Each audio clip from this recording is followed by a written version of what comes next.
السلام علیکم ناظرین، آج ہمارا ٹاپک ہے فرشتے کون ہیں۔ بسم اللہ الرحمن الرحیم۔ فرشتے کون ہیں؟ یہ اللہ میاں کے بہت بڑی مخلوق ہے اور بہت طاقتور بھی ہے۔ ان کی شکل و صورت کیسی ہے یہ اللہ ہی بہتر جانتا ہے۔ فرشتے اتنے زیادہ ہیں کہ ہم ان کی گنتی بھی نہیں کر سکتے۔ یہ فرشتے کچھ کھاتے پیتے بھی نہیں ہیں کیونکہ اللہ تعالیٰ نے ان کو ایسا ہی بنایا ہے۔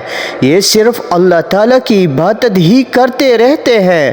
لاکھوں فرشتے اسی طرح عبادت کرتے رہتے ہیں جس طرح نماز میں کھڑے رہتے ہیں اور قیامت تک اسی طرح کھڑے کھڑے اللہ تعالیٰ کی تعریف بیان کرتے رہے گئے۔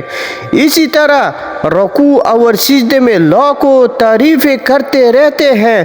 اللہ میاں فرشتوں کے ذریعے دنیا کی مختلف کام لیتے رہتے ہیں۔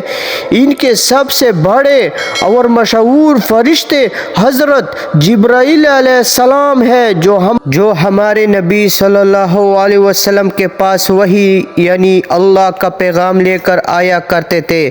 جب اللہ تعالیٰ کا بندہ اکیلا یا جمع ہو کر اللہ کی عبادت کرتے ہیں تو اللہ کے فرشتے بھی ان کے گرد جمع ہو جایا کرتے ہیں اور ان کے مغفرت کے لیے اللہ تعالیٰ سے دعا کرتے ہیں۔